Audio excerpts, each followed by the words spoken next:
That's some good camera work, man. Yeah, she likes me.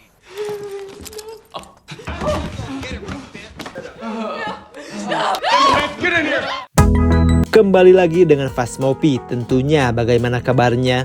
Kali ini Phasmopi menceritakan seorang penulis novel yang sedang berada di sebuah kabin di tempat terpencil. Tujuan pergi ke sana untuk mencari ketenangan karena ia ingin fokus dengan pekerjaannya. Akan tetapi, para pemuda jomblo akut di sekitar wilayah itu tergiur dengan keberadaannya. Sampai-sampai wanita ini mendapat perlakuan yang biadab dari pemuda tersebut. Lalu bagaimana nasib seorang penulis ini? Mampukah ia membalaskan dendamnya? Langsung saja kita ke alur ceritanya. Tapi seperti biasa, jangan lupa subscribe dulu biar lebih semangat. Di awal film, kita diperlihatkan seorang penulis novel bernama Jennifer yang berasal dari kota New York. Sebagai seorang penulis, suasana tenang dan jauh dari keramaian adalah dambaan baginya. Apalagi saat ini, Jennifer tengah membuat novel baru dan otomatis butuh ketenangan.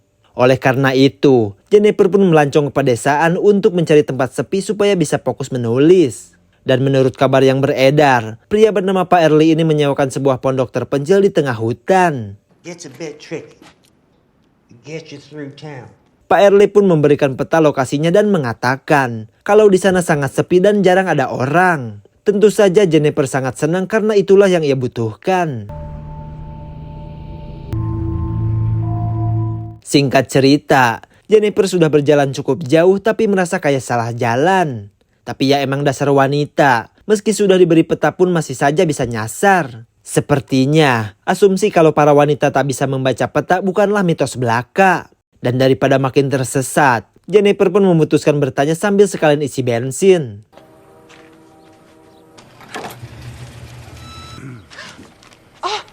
Lalu Jennifer bertanya kepada pegawai pom bensin ini tentang keberadaan pondok milik Pak Early. Dan ternyata Jennifer memang salah jalan. Pria bernama Johnny ini mengatakan kalau Jennifer harus mengambil jalur kiri pas di persimpangan sebelumnya. Maybe I should check up on you. How's that line working for you? Bisa-bisanya dia malah ngerayu pelanggan pas lagi kerja. Dan tak habis di situ, Johnny pun berniat caper namun malah berujung ditertawakan oleh teman-temannya. Keep the change. Tentu saja, hal ini membuat Johnny sangat malu apalagi Andy dan Stanley tak berhenti ketawa. Karena sudah begini, Jennifer pun langsung pergi saja dan mengikhlaskan uang kembaliannya.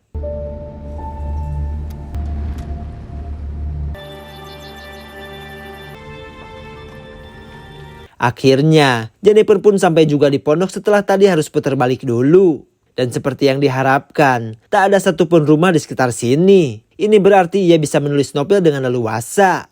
Lalu Jennifer pun memasukkan barang-barangnya serta membawa banyak minuman. Dikarenakan akan tinggal di sini beberapa bulan.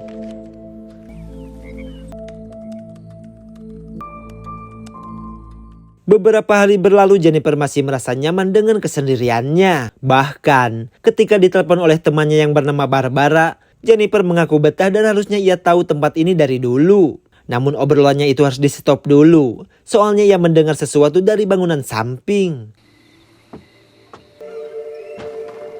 Setelah dicek, tak ada apapun selain alat pertukangan yang berarti ini cuma gudang. Lalu saat akan kembali menulis novel, ia tak sengaja menumpahkan minuman ke bajunya. Tentu saja hal itu membuat Jennifer sangat kesal. Apalagi, ia lupa membawa sabun colek karena nodanya itu sangat susah dibersihkan.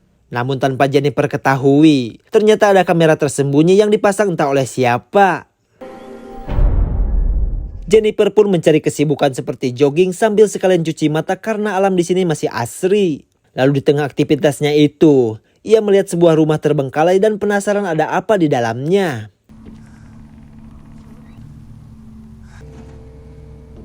Karena merasa tak ada apa-apa, Jennifer pun memilih pulang saja. Sesampainya di pondok, Jennifer bersiap mandi karena tubuhnya sudah bau lalai. Namun karena airnya tiba-tiba malah kotor, ia pun langsung menelpon Pak Early supaya segera mengatasinya. Look, I'm really in a spot here. Karena keteledorannya itu, Jennifer tak akan bisa memakai ponselnya sampai benar-benar kering.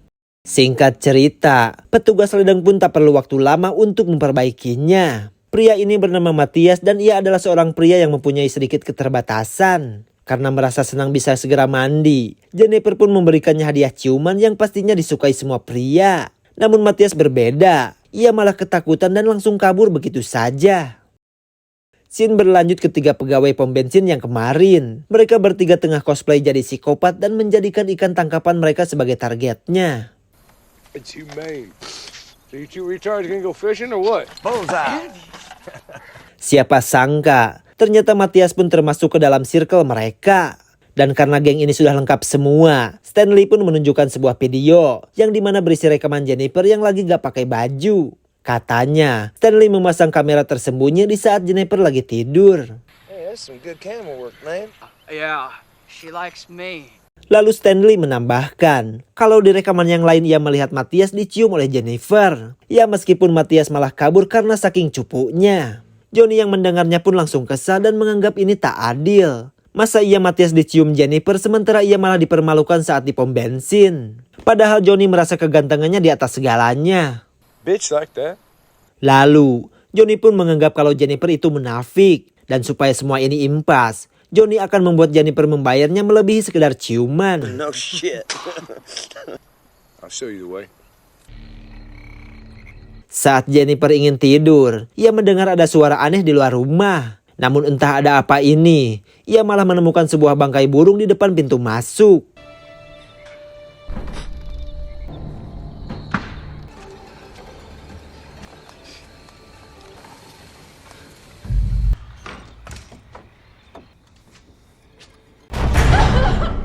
Wanita mana yang tak ketakutan dalam situasi seperti ini? Karena itu, Jennifer mencoba mengusir mereka dengan mengancam akan menelpon polisi. Akan tetapi, mereka tak takut sama sekali soalnya mereka tahu dari Matias kalau HP Jennifer sedang rusak. What's a pretty little thing like you? Johnny dan yang lain terus saja mengganggu tanpa ada rasa kasihan. Dan seperti biasa, Stanley merekam aktivitas mereka untuk dijadikan koleksi pribadinya. Satu-satunya yang terlihat tak nyaman cuma Matias seorang. Namun seperti dalam prinsip etika, bahwa siapapun yang diam ketika melihat suatu keburukan, maka orang itu bisa dianggap mendukung tindakan tersebut secara tidak langsung. Meski Matias diam karena pengecut, tapi itu tak menjadikannya lebih baik dari mereka. There you go. Please, I'm begging you. No. Come here. Pretty little show horse. Look at you. Johnny pun menyuruh Matias untuk ikut bersenang-senang. Akan tetapi, ia menolaknya karena merasa tak tega.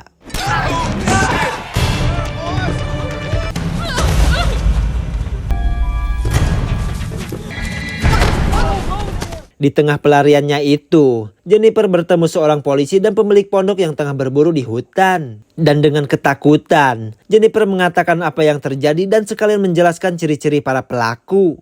Lalu, Pak polisi menyuruh Pak Early untuk pulang duluan. Soalnya ia akan membantu Jennifer untuk mendapatkan keadilan.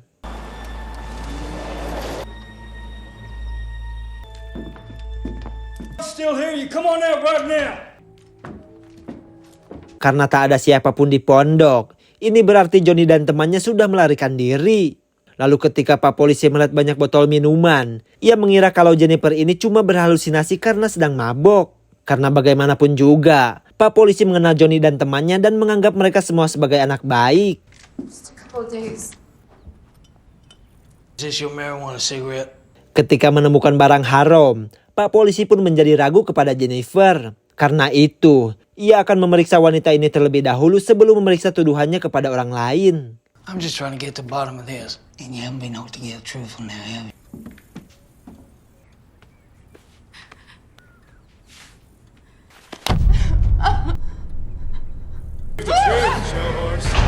Siapa sangka, rupanya polisi ini adalah bagian dari kelompok mereka.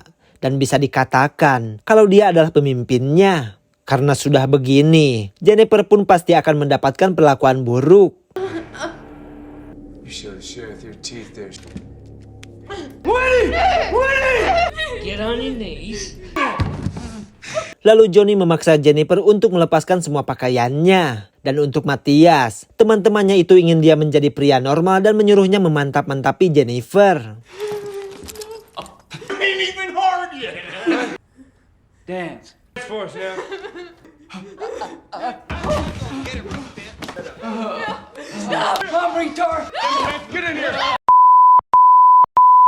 Setelah mendapatkan perlakuan tak senonoh itu, Jennifer pun langsung pergi saat itu juga. Namun karena kondisi mentalnya sedang buruk, ia pun berjalan tanpa arah tujuan.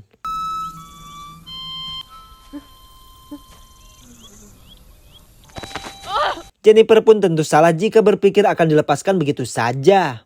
Justru saat inilah yang akan menjadi puncak kesenangan mereka. Jika sebelumnya cuma Matthias saja, maka kali ini mereka semua akan ikut serta.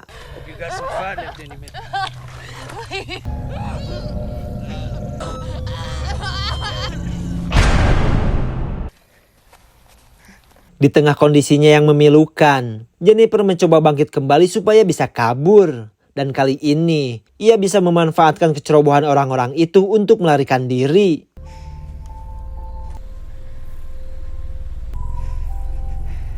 It was fun while it lasted, Missy.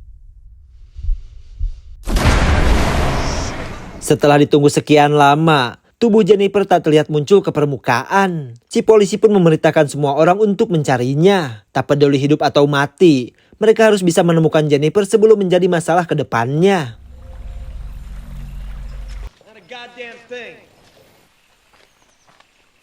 Bodies show up one way or another. Yes, sir. Si polisi begitu kesal karena video Stanley bisa menjadi bumerang bagi mereka. Lalu setelah menghancurkan kaset rekaman itu, si polisi pun memerintahkan mereka semua untuk menghancurkan barang bukti lainnya.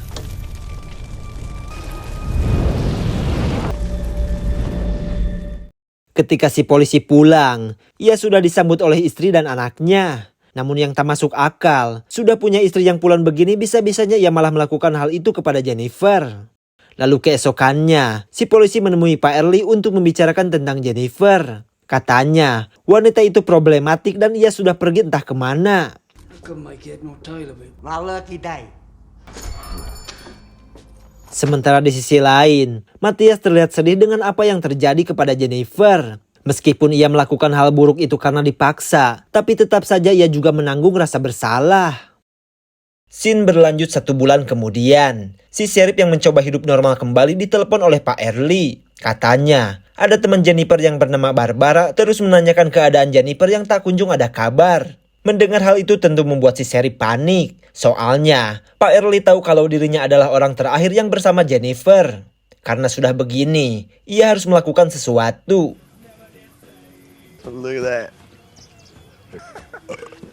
Stanley, calm the fuck down. Ternyata Stanley panik cuma gara-gara videotipnya yang hilang. Padahal, ngapain ribet kalau masih bisa beli lagi di toko? Namun ternyata bukan itu masalahnya. Tapi di dalam videotip itu ada rekaman saat mereka memantap-mantapi Jennifer. Katanya, yang dihancurkan si sheriff kemarin itu cuma kaset kosong. Dan kaset yang ada isinya, sekarang hilang dicuri. Sontak saja itu membuat Johnny murka.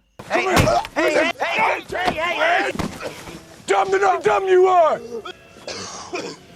Hilangnya kaset rekaman itu membuat hidup Johnny sedikit tak tenang. Lalu di tengah kegelisahannya itu, muncul suara dari depan pintu. Dan setelah dicek, ternyata itu adalah bangkai burung. Ini aneh sekali. Soalnya ini mengingatkannya saat sedang menjahili Jennifer.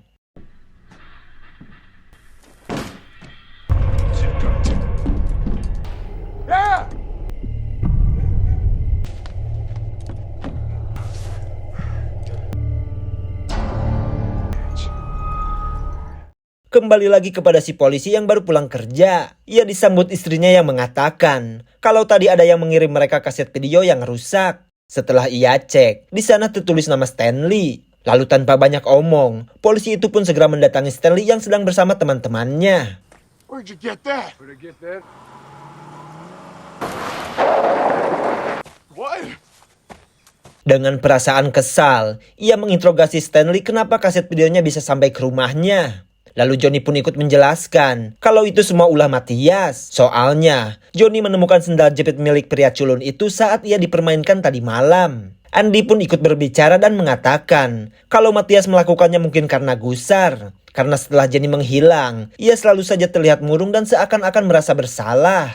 Karena merasa itu masuk akal, si polisi yang marah pun menyuruh mereka untuk segera mencari Matthias sampai ketemu. Sementara si polisi, ia akan membereskan satu lagi masalah yang ada. Singkat cerita, si polisi mengajak Pak Early untuk berburu seperti biasa. Namun kali ini, Pak tua itu harus segera disingkirkan supaya ia bisa aman dari kecurigaan tentang Jennifer.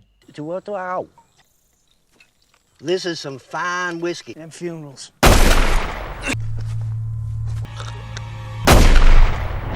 Lalu scene berganti kepada Matias yang mendengar sebuah suara dari kabin. Karena emang dasarnya ceroboh, ia malah terpeleset hingga tak sadarkan diri. Matias begitu senang karena Jenny masih hidup. Rupanya, selama ini ia tinggal di bangunan tua yang tak jauh dari kabin. Lalu Matias pun meminta maaf atas apa yang sudah ia lakukan sebelumnya. Dan berharap Jenny memaafkannya. Really did. And you're okay. Yes. I'm so shocked.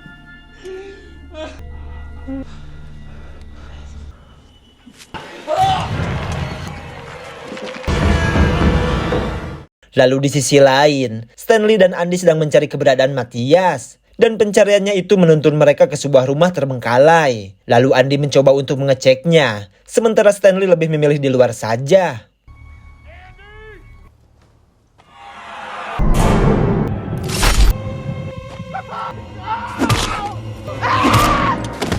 Saat tersadar, tahu-tahu Andy sudah terikat di atas bak mandi. Lalu tak lama setelah itu, muncul Jenny yang terlihat sangat emosi. Lalu Jenny bersumpah kalau ia akan memberikan Andy dan teman-temannya hukuman atas apa yang telah mereka perbuat padanya. Dan hukuman untuk Andy, Jenny akan memberikannya sabun cuci muka yang sedikit panas, supaya wajahnya jadi glowing sampai ke tulang.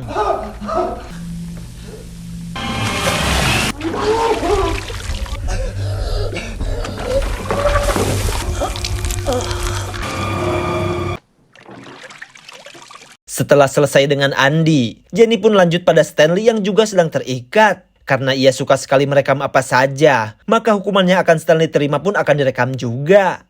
Lalu Jenny mengikatkan kail di matanya supaya ia terus menatap kamera tanpa bisa berkedip.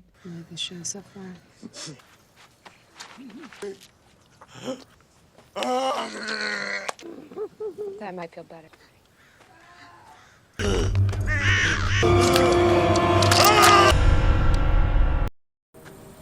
Morning. Akhirnya tiba juga giliran Johnny. Kalau bukan gara-gara dia, semua orang pasti sudah hidup tentram saat ini.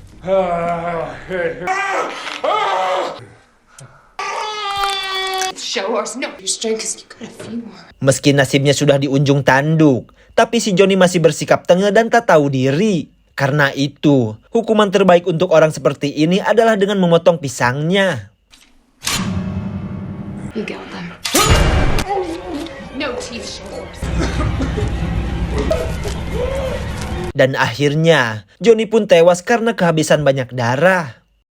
Lalu scene berlanjut saat si polisi tengah berpatroli seperti biasa. Lalu saat itu, istrinya menelepon dan mengatakan kalau guru baru putri mereka sedang berkunjung ke rumah. Howdy, Sheriff. Tell you, it's been a pleasure meeting your What the family. hell do you think you're doing? Karena khawatir wanita itu akan balas dendam kepada keluarganya, si polisi pun bergegas pulang namun itu sudah terlambat. Istrinya mengatakan kalau guru baru itu sedang mengajak putri mereka jalan-jalan ke taman. Lalu dengan gercep, si polisi pun langsung saja pergi. Namun sesampainya di sana, ia bahkan tak melihat ada satu orang pun di taman.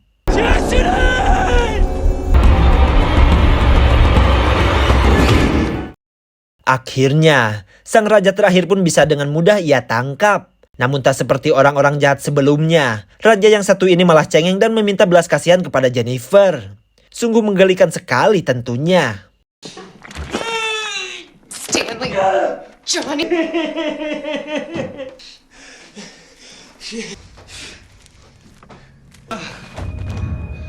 Ternyata, ia menyimpan Matias agar bisa dibunuh berbarengan dengan si polisi. Saat ini, sebuah bedil sudah diarahkan ke dubur si polisi dan pelatuknya diikatkan dengan tangan Matias. Lalu Jennifer mengatakan, jika Matias bangun nanti jangan biarkan dia bergerak atau mereka berdua akan mati. Setelah itu, Jenny keluar dan menunggu terdengarnya suara bedil yang ia harapkan.